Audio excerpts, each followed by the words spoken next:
peristiwa itu terjadi ketika korban sudah terlindas kendaraan, terseret sekitar 5 meter, kemudian pelaku berhenti karena ada teriakan dari satpam atau security, kemudian turun, di mana ketika turun posisi pacarnya atau korban ini sudah jatuh tertidur, yang paling parah adanya luka di dada, kemudian hati dan patah tulang pada iga nomor 2, 3, 4, 5. Ada tekanan di dada sehingga dada tidak bisa mengembang. Ya, kalau dari peristiwa itu memang kan cekcok di lift, ada tendangan si pelaku di paha kanan dalam, ada pukulan botol teh kue di kepala. Tapi kalau dari keterangan dokter yang menyebut kematian adalah di dada dan terutama di dada. Mulai dari delik-delik pembunuhan, penganiayaan, kealpaan, semua sudah disusun secara berlapis. Nah, seyogianya hakim bisa mempertimbangkan kepada pasal-pasal yang didakwakan, karena memang hakim wajib melakukan pemeriksaan dan mengadili suatu perkara berdasarkan surat dakwaan. Jadi kami kira dalam kaitannya ini betul-betul hakim tidak mempertimbangkan dan menerapkan hukum itu sebagaimana mestinya. Kecewa lah, walaupun bapak orang bodoh, apalagi orang pintar ya, bapak juga orang bodoh, tidak masuk akal gitu. Dengan keputusan 12 tahun, datang tiba-tiba divonis bebas. Gimana perasaan bapak? Kecewa lah gitu. Jangankan untuk ngasih biaya atau gimana ya, santunan atau minta maaf, ini lagi-lagi diputus bebas.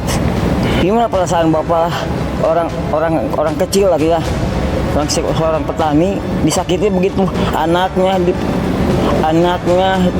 korban. Mati, Pak, telepon Pak, mati, Pak. Tidak terbukti secara sah dan meyakinkan bersalah melakukan tindak pidana, bebaskan terdakwa oleh karena itu dari seluruh dakwaan penuntut umum di atas. Pemerintahan terdakwa dibebaskan dari tahanan segera sidang tutup.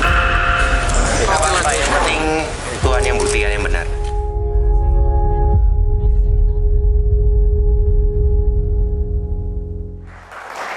Di tingkat PN Surabaya dianggap sangat mengecewakan pihak keluarga. Bang Kapitra, apakah Anda menilai keputusan hakim sudah tepat membebaskan Ronald Tanur?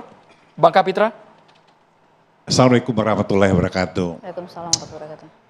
Sebagai manusia yang punya sense of humanity, rasa kemanusiaan, saya ingin menyampaikan belang sungkawa yang dalam kepada almarhumah, keluarga almarhumah Dini. Ya. Di Republik ini tidak ada instansi yang absolut. Ya. Dalam pidana, itu ada yang disebut dengan integrity criminals, proses. Prosesnya itu berjenjang dari kepolisian, kejaksaan, dan dalam tanda kutip, kepolisian itu menjadi subkoordinat dari kejaksaan. Karena semua penyelidikan dan penyidikannya itu harus dikoordinasikan dengan jaksa. Kalau dia belum lengkap, belum sempurna, maka itu belum akan naik kepada kejaksaan menjadi surat dakwaan. Setelah di situ, baru dia diambil alih oleh kejaksaan yang mengajukan ke pengadilan. Disinilah diuji. Di sini ada yang disebut juga integrity, ya criminal system. Jadi situ ada peran pengacara, ada jaksa, ada hakim.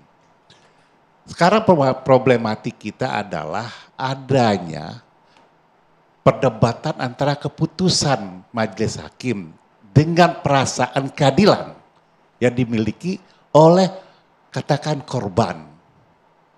Apakah hakim boleh berbuat seperti itu? Undang-undang kita mengatakan bahwa hakim punya kewenangan memeriksa, mengadili, memutuskan. Tetapi dia harus mandiri di situ. Tidak boleh ada intervensi publik, tidak ada boleh intervensi kekuasaan, tidak boleh juga ada intervensi keluarga. Dia betul-betul independen di situ. Dan undang-undang kita juga, kayak pasal 183 KUHP, hakim itu tidak boleh memutus suatu perkara, menyatakan orang salah, jika dia tidak memiliki dua alat bukti yang membuat dia yakin bahwa telah terjadi suatu peristiwa pidana dan pelakunya A.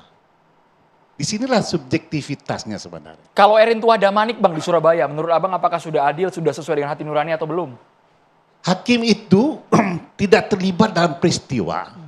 Tetapi semua pihak menyajikan peristiwa itu ke depan hakim. Disitulah dia menilai. Disitulah dia mencoba mengadili dan memutuskan. Kalau dia tidak yakin dengan bukti yang diajukan, maka pasal 183 melarang dia memutuskan orang bersalah. Jadi ada sistem hukum yang anomali, yang memberikan ruang-ruang.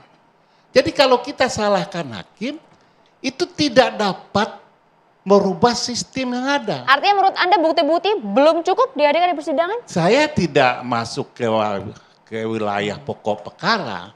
Anda sebagai praktisi hukum, menurut Anda melihat Tapi berbagai ada bukti ini? umbrella of law, ada payung hukum bahwa hakim punya kewenangan memutus orang salah dan tidak salah. Apapun yang terjadi di luar putusan pengadilan, itu tidak bisa merubah keputusan itu. Karena keputusan itu apabila sudah diwacakan, dia harus dianggap sebuah kebenaran. Karena ada azas hukum yang mengatakan res judicata. Bahwa hakim itu harus dianggap benar. Tapi signifikan sekali Bang Kapitra, tuntutan 12 tahun penjara, tiba-tiba vonisnya bisa bebas. Ada tuntutan hukum mati dan bebas. Jomplang Bang. Iya, tapi itu kan menurut kita yang di luar pengadilan. Tetapi dalam proses pengadilan, hakim itu diberikan otoritas. Apakah yang muncul pada subjektivitas dia memutuskan, apa objektivitas? Jika dilihat ada indikasi, ada deviasi, ada penyimpangan dari keluarnya sebuah keputusan, itu ada alat ujinya. Apakah kalau di melanggar etika ada komisi yudisial, apakah kalau ada indikasi suap ada KPK, jadi disitulah penyelesaian tetap pada institusi formil. Sehingga keadilan-keadilan yang tercerabik dari hati orang tidak bisa diselesaikan dalam opini. Tidak bisa diselesaikan di jalanan. Harus diselesaikan ke lembaga itu juga. Katakanlah ini istilah hukumnya risprak.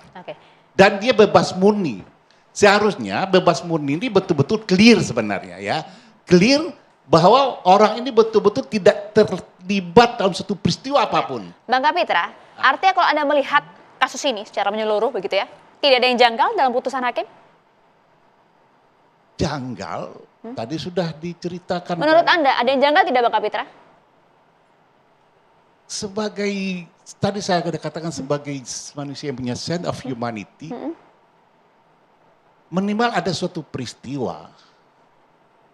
Peristiwa yang mengantarkan kepada adanya pelaku dari peristiwa itu.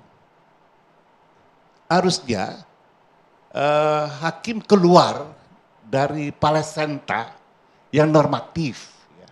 Tetapi dia juga dilarang untuk di situ. Intinya ada yang janggal atau tidak Bang Kapitra? Belum terjawab itu Bang. Menurut Anda? Itu ada yang patah, ada yang retak. Itu kan ada penganiayaan. Ada orang terseret. Tetapi siapa pelakunya tidak bisa dibuktikan di dalam persidangan. Ada something wrong di situ, ada yang salah. Ada janggal menurut Anda ya, Bang Habibur Rahman? Saya pikir kita ada di era kemajuan teknologi, ya. Tidak bulat-bulat seperti dulu. Kalau kita nggak hadir di persidangan, kita tidak bisa melakukan penilaian. Publik, ya, apalagi orang yang berpendidikan hukum bisa, ya, melakukan penilaian dari hal dari pernyataan-pernyataan resmi, dari dokumen-dokumen resmi, dari video-video yang pernah disampaikan. Ya, dan kami dapatkan. Kalau saya terus terang, ya, terlepas dari yang disampaikan Bung Kapitra, ya, hakim punya kewenangan dan lain sebagainya. Tentu namanya kewenangan kan memutuskan apakah bersalah atau tidak. Tapi kewenangan yang digunakan dengan mengatakan tidak bersalah, menurut saya sangat amat janggal. Ya, ada dua prinsip. Poinnya. Ya, dua hal. Ya. Yang pertama terkait teori pembuktian, terkait alat-alat bukti. Alat bukti itu bukan hanya saksi dalam hukum pidana. Rangkaian alat bukti lain. Bahkan sekarang sudah dikenal ya, diakui alat bukti rekaman. Digital. Itu sudah juga menjadi alat bukti dan itu harus dinilai dalam konteks rangkaian, nggak bisa satu persatu. Jadi yang namanya circumstantial evidence itu teori pembuktian yang kuat dasar hukumnya. Ya, orang dipukul, orang ditendang, ya, lalu ada mobil lewat, ada orang tergeletak, sama kayak orang di dalam ruangan, ada dari luar masuk. Itu teori circumstantial evidence ya, basah di luar hujan ternyata. Faktanya memang hujan, tapi kan yang memang dikaitkan antara keterangan rangkaian peristiwa satu sama lain. Dan dengan logika yang wajar bisa disimpulkan menurut saya ya, bahwa memang harus ada pertanggungjawaban dari saudara terdakwa ini terhadap meninggalnya ya si korban. Kalau kata hakim karena ada alkohol di dalam lambung, Bang Habibur Rahman. Nanti dulu ya. Dari teori kesengajaan ya, ada yang namanya sengaja dengan sadar kemungkinan. Itu yang paling moderat sebetulnya. Sengaja dengan maksud, sengaja dengan sadar kepastian, sengaja dengan sadar kemungkinan. Saya misalnya nih Pak, ya ada orang misalnya ya kan, memukul, menendang, memukul pakai botol, lalu, dan itu kan diakui semua dalam prarekonstruksi. Memasukkan ke bagasi, tidak membawa langsung ke rumah sakit. Seharusnya sudah dihitung karena rangkaian perbuatan tersebut bisa mengakibatkan orang meninggal dunia. Itu yang namanya teori sengaja dengan sadar kemungkinan. Jadi kalau bulat-bulat dikatakan meninggalnya karena alkohol dan lain sebagainya, menurut saya bertentangan dengan fakta-fakta yang sama-sama bisa kita ikuti. Ya, saya ingin tanggapi sedikit. Ada dua hal yang saya ingin sampaikan. Penilaian di luar persidangan tidak punya kekuatan apapun merubah putusan. Pasti. Itu yang saya katakan. Semua orang boleh menilai. Karena apa? Tidak satu pun masyarakat yang bisa terpuaskan oleh putusan pengadilan. Pasti ada pihak yang merasa dirugikan, ada pihak merasa diuntungkan. Itu yang pertama. Undang-undang kita masih kuat mengatakan seperti apapun alat bukti itu, kalau dia tidak melahirkan keyakinan hakim, maka dia bisa menyampingkan alat bukti itu semua. Karena alat bukti itu menurut pasal 183 KUHP itu harus mendorong hakim memiliki keyakinan berdasarkan alat bukti itu. Ini kan kita lihat hakim tidak yakin dengan alat bukti yang ada itu. Jadi Pak Kapitra, sehingga bentar ya, sehingga dia memutuskan bahwa alat bukti ini dikesampingkan, Bang Habibur Rahman, sehingga ada keputusan yang membebaskan. Oke. Ini problemnya. Silakan Bang. jadi kita tidak sedang memindahkan forum pengadilan ke sini Pak Kapitra. Ya. Kita sama-sama tahu nggak mungkin omong kita ini berpengaruh secara langsung terhadap proses hukum. Tapi bukan tidak ada cara Pak Kapitra, bagi kita yang berempati dengan korban, kita juga punya rasa keadilan. Ya kan, Pak Kapitra tadi sampaikan bela sungkawa kan tentu mempunyai rasa keadilan. Nggak bisa kita batasi dengan tembok teori formal bahwa yang kita sampaikan hanya akan sia-sia. Masih ada proses Pak Kapitra. Iya. Sorry, nanti dulu, saya selesaikan dulu. Masih ada proses yaitu kasasi.